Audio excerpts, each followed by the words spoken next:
Blog Talk Radio.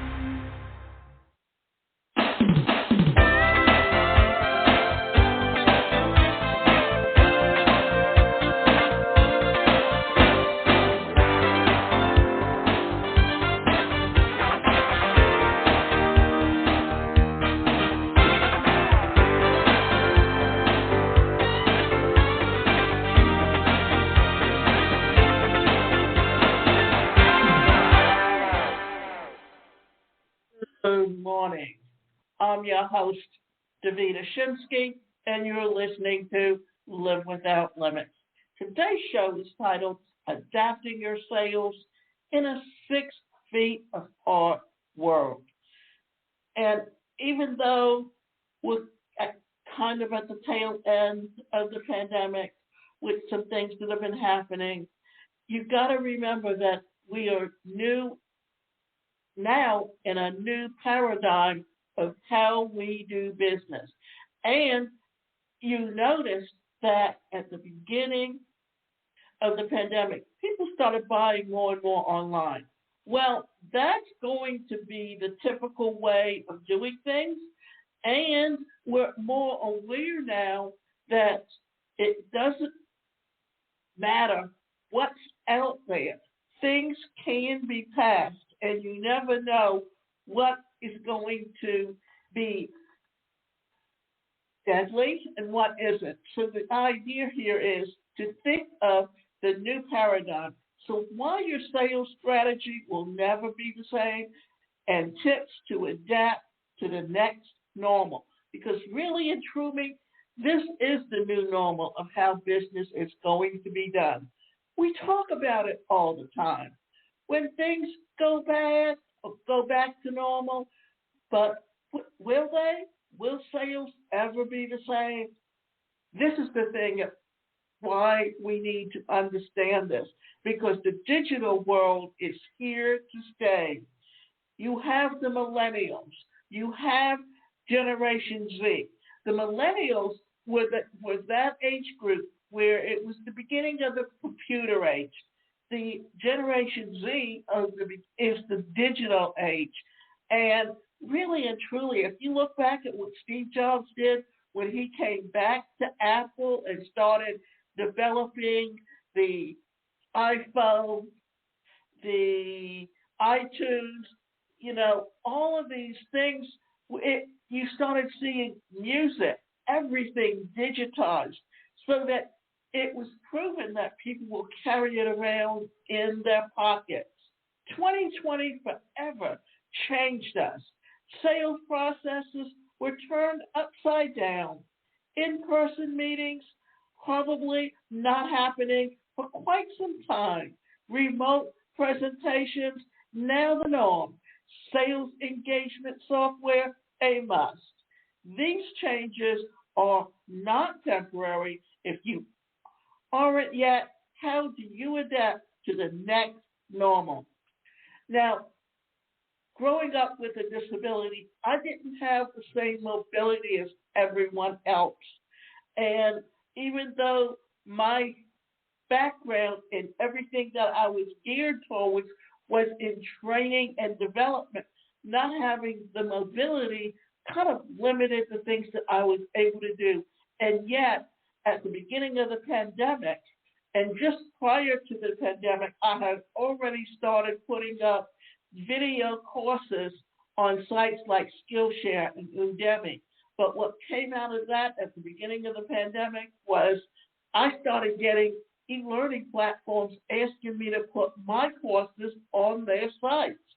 So now that it's 2021, in the last 6 months, I've had started with one, then had two more, then through time, and now up to 10 different platforms where they're actually using my training programs to offer training online. So understanding how to go digital, how to create products that are digitized is an important part of how you need to look at doing business. So, digital first. The pandemic accelerated the rate of change and digital transformation much faster than any of us anticipated. Now, business to business buyers and sellers doing business digitally is the norm. According to McKinsey, more than three-quarters of buyers and sellers say that they now prefer digital self-service and remote human engagement over face-to-face interactions. The path forward is clear. Digital is here to stay. You might physically have to remain 6 feet apart, but digitally, nothing is slowing down. In a digital selling environment, speed of sale is increasing in importance. Gone are the days of sending a PDF attached to an email or getting on a plane and waiting days for more of the next step in the sales process. In our time of immediate gratification, inefficient, time-consuming sales processes will no longer be acceptable. Digital first also transforms the additional sales to hire. Tech savviness is now part of the job description, a high level of familiarity with the popular customer relation management, sales, enablement solutions, and contact automation are now a must-have. As we continue digitally, the technical requirements of sales hires will increase. Here's the thing. Not if you look back at the beginning of the 21st century and really into the very tail end of the 20th century, you really started to see the turnover of how things were being done, because companies back in the 90s, that's when they started merging the corporations. And that's when they started having 2 to 3 people doing the same job. And that's when they started offering buyout packages. And those buyout packages meant that you had a number of people who were dealing with computers to begin with, this IBM, AT&T. Most of those were the technical jobs where you were the middle management and upper management positions. And that was when you started seeing them go to seminars, when they were learning how to buy property for no money down and how to flip them. And that was some of the problem with what was going on with mortgages and why banks were giving mortgages to people who really didn't know how to handle it and didn't qualify. And all of that also caused an inflation of houses. And then that led to the bust of the market. Just like at the same time, it was the dot-com era that went bust. And what happened was it was also the Y2K era, when a lot of people who were frightened that their computers would literally disintegrate, or that the transformation from the 20th century to the 21st century would cause computers to crash, and that was proven not to happen. But what it created was the people that started going into the home to help people and fix the computers in the home, rather than you're having to take those computers someplace else to get them repaired. And it also cut down in the amount of time that you lost from work. And there's a story that I tell about someone that I met, that he actually started out that he worked for Earthlink. And when Earthlink did their big 60,000 layoff, he was one of the people that was laid off. And instead of waiting for the next job to come along, he decided to create his own opportunity. So he started out building websites for people. Not only did he do that, but then because part of his job with Earthlink was doing the repairs of the computers, He started going into homes and doing the repairs. Then he evolved into, since he was creating websites, finding someone who had worked for a plumbing company that wanted to go out on his own, that he built a website for, did the marketing, and they had a 60-40 split in how they were selling his services. So as you can see, all we're doing now is taking the next step, because all of these things were all in play, and the pandemic only accelerated a trend that was already happening. Humanize the digital experience. Today, buyers have more access to information and knowledge than ever before. They've read online reviews, sought advice from peers, and compared features of multiple products before they even speak to you. If you want to remain competitive, you have to go beyond the basics. You want to remain competitive, you have to go beyond the basics. You must provide value that a buyer can only receive from an expert. By putting your prospect first, you will stand out from the crowd. In addition to putting your prospects first, it's important to keep personal touch throughout the digital sales process. Without personal touches, trust issues can arise and closing the deal becomes harder. You need digital tools to create engagement and human touch with prospects. Adding a personal video when presenting proposals and sending out agreements is an emerging way to humanize the digital experience. Live chat has also emerged as a top channel to create engagement and trust with prospects. Empathy is key to the digital experience. The need for empathy for your prospects and yourself continues in the next normal. We wake up ready to slay every day, but inevitably something will humanize the day. You want to answer your prospects' questions and provide a solution that will help them thrive, yet it won't dominate every conversation. Connect human to human. When dogs bark at the mailman or children need help with virtual school, we're all in the next normal gather.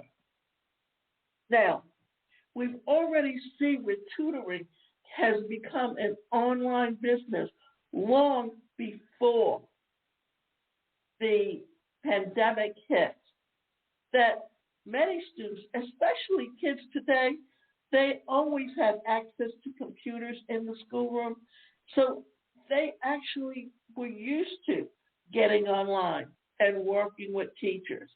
And yes, young kids need that human touch and that touch with other kids, but remember, we're dealing with things in a new normal.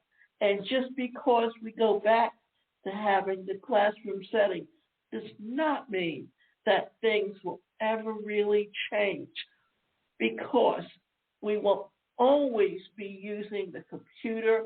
We will always be doing, whether it's through Skype, where you do video calls, or whether it's through Google Hangouts, where you do video calls, or you use Zoom as a way to connect with people.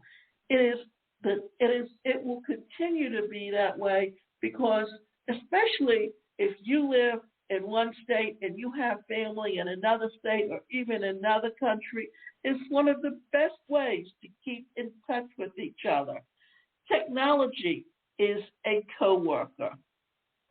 Digital first not only transforms the traditional sales to hire, it transforms coworkers with reliance on digital selling. So does the need for sales software solutions that helps sales reps humanize the digital experience and close more deals. It starts with a team of technology coworkers, automating the sales process from proposal to e-signature. If you combine that with the tools to connect with prospects through video, live chat, and real-time data tracking, your sales team will stand out from the crowd. Now, more than ever, it's important to have a solid team of technology coworkers. When it comes down to it, sales will never be the same. Legacy processes can keep pace with today's buyers, being digital first, humanizing the digital experience, and building a team of technology coworkers will have you on your way to succeeding in the next normal. Over the past 6 months, the formal definition of what it means to build a business in the world has changed considerably. For example, it's no longer unconventional to have a large chunk of your workforce, if not your entire workforce, be remote. It's completely acceptable to substitute video calls for in-person meetings.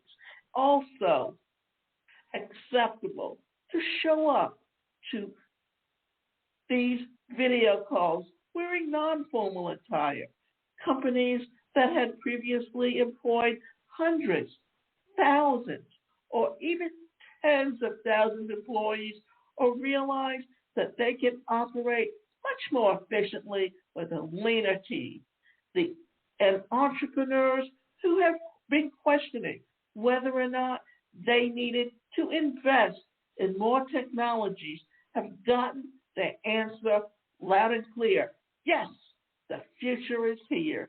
COVID-19 has given all types of entrepreneurs the opportunity to rethink who they are and how they run their businesses. For us, the past 6 months have been a period of reinvention here at Third Love. We've had to make some hard decisions, but out of these hard decisions have come some big gleanings for us as a company. Here are 3 ways that our business has changed as the result of COVID-19, but changed for the better. Now, before we get into this is what I want to say, that I can remember back in the late 90s, I was living in an apartment complex, and across the walkway from me, I had a neighbor that she had a friend staying with her. And what the friend did was they were going in for an interview. And what the company did was they gave her the computer with the software installed. They gave her the phone. They told her, go home, set it up. It created flexible time that she could tell them what days she wanted to work, what days she needed off. So it created an opportunity for companies to have people there 7 days a week rather than Monday through Friday being on, in-house, that all they had to do was reroute the calls that came in to the person in their home. All they had to do was be there on the computer. And also, you notice that companies like Comcast, Apple, IBM, all of them have started outsourcing, where what they do is they have people, or they go to the temp agencies and they post their job openings with the temp agencies. People register with the temp agencies, they check them with their boards, and if they see a company that's hiring that they want to work with, all they have to do is apply for it, pay for the training, and once the training is finished, all they have to do is log into the mainframe, and they're working for the company. That's how insurance companies are actually doing business today as well.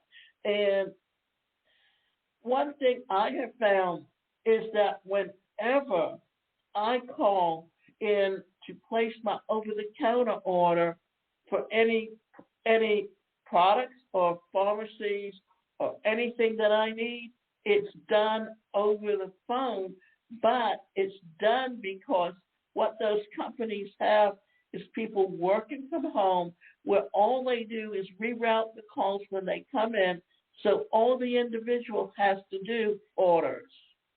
We have shifted from a growth mentality to a profitability mentality. In Silicon Valley, growth over everything is the most popular mantra. And for many startups, it's the correct one, especially when starting out. When we first raised finding for Third Love, we weren't as concerned with operating a profitable business as much as we were growing a business. The problem with this mentality, however, is that it leaves you vulnerable for big changes in the market, like once-in-a-lifetime pandemic. One of the big things COVID-19 has done is force companies to rethink their business models and shift out of the growth over everything mindset and instead aim for profitability and longevity. The goal, especially right now, isn't to minimize growth rate as much as it is to ensure that business is still alive and well in a year from now. So if you're an entrepreneur, now is the time to really slow down and question whether the path that you're currently on is a sustainable one. We have rethought the way we work. Another interesting takeaway from COVID-19 has been the way that we have redefined what it means to work. Since March, we have spent a lot of time thinking about how our company is set up, how we run our offices, what kind of flexibility offered in the past, and in what ways we can change for the better. For example, we have never been work from home type of company, but COVID-19 has really proven that in many ways we can be. Even though I prefer working in the office and many other people still find value in working together in person, we have become more open to these new ways of working. Looking at other companies, this seems to be a trend across the board. We are living a different way in an age today than we were even a year ago. And every new trend that has emerged as a result of COVID-19, remote work, increased video conferencing, leaner workforces, more automated processes are more likely to continue long-term after the pandemic has subsided, which means as a business owner, thinking through how you plan on incorporating these new work styles and habits should be at the top of your priority list. We have increased the cadence of communication with the team. Lastly, the important and effective communication has never been more prevalent. I have noticed little things about the way we communicate professionally. I have noticed that personally in the relationships closest to me, and I have seen this as a larger trend, just being aware of the ways in which people this year have appreciated one another. When we get to the phone with someone or show up to a Zoom meeting, we don't just drive right into the task at hand. We ask each other how we're doing. We genuinely care. That's because we're all experiencing something together at the same time in history. One of my biggest takeaways from this year has been the importance of maintaining the heightened level of compassion, encouraging team members to grab virtual coffee with each other to chat, talk about what's going on in their lives, and foster personal connections, supporting team leaders to regularly check in on how people are doing, both personally and professionally, nurturing the company's culture to be inclusive and open to a wide range of perspectives and experiences, are providing a space for people to be heard. I don't believe one day we will wake up and return back to normal. I believe that in many ways, COVID-19 has challenged us all to look for areas of improvement in our personal lives, our business lives, and the world at large.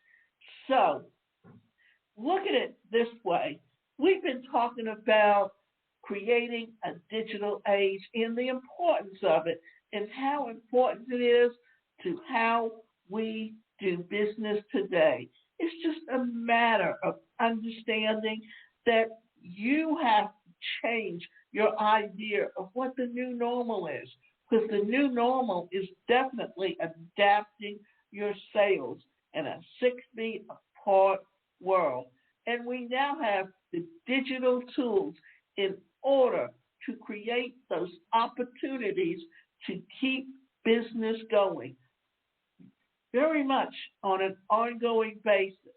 It's up to you to understand and literally look at how you are going to be doing business long term and incorporating that into how business will be done in the future, because we truly are in a new normal. So let's kind of go back and review digital first, that the pandemic accelerated the rate of change and the digital transformation much faster than any of us anticipated. Now business-to-business buyers and sellers are doing business digitally. And this is the norm, because digital marketing is very important in how we literally do things. You notice if you go and watch YouTube, what happens? They're putting ads on there. Or if you have, like on my computer, I have an ad blocker. And if I go and read an article and they can't put ads on there, the first thing they'll do is tell me to close down that ad.